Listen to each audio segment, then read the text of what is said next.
Catfish farming in Nigeria has become one of the fastest growing business with a lot of benefits. The high demand and consumption of fish have made the business very profitable if well managed. We are no longer in the days when the only means of getting fish was by catching it in the local rivers or from fishermen. About half of the fish consumed in Nigeria are now raised in artificial environments. Starting a catfish farming business requires effort, dedication, and most importantly passion. And it is the interest of an entrepreneur that will determine whatever mission and vision for the business. What you need to know before venturing into the business. Before you venture into catfish farming, take note that this business is broad, and like every other business, one needs to take risks. To start and run a fish farm is not as difficult as it is when you have this knowledge.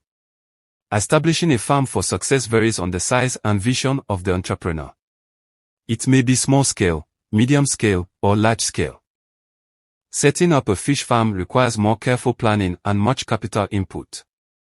To meet all the basic requirements to start a small-scale fish farm, this can cost between 500,000 to 4 million naira, depending on the land cost, type of pond size, number of stock, type of production, other equipment and facilities. Starting with a plastic pond is cheaper as all you have to do is to buy the already made pond and set it up with good plumbing and waterworks. Other types of ponds that require construction may require a range amount of 200,000 to 500,000 naira with plumbing expenses. A good water source like the borehole should cost nothing less than 300,000 naira depending on the location. The other costs are managing and feeding expenses, which can cost up to 1 million naira. A big farm would require extra expense on employees and other workers. To run a profitable fish farm, you should be able to properly manage the feeding of fish.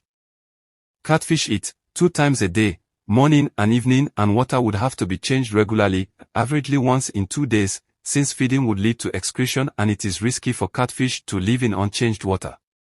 You should also adopt sorting and grading of fishes, as this act of separating fishes into categories of their various physical growth will create more space and uniformity. For this, you will need a labor force.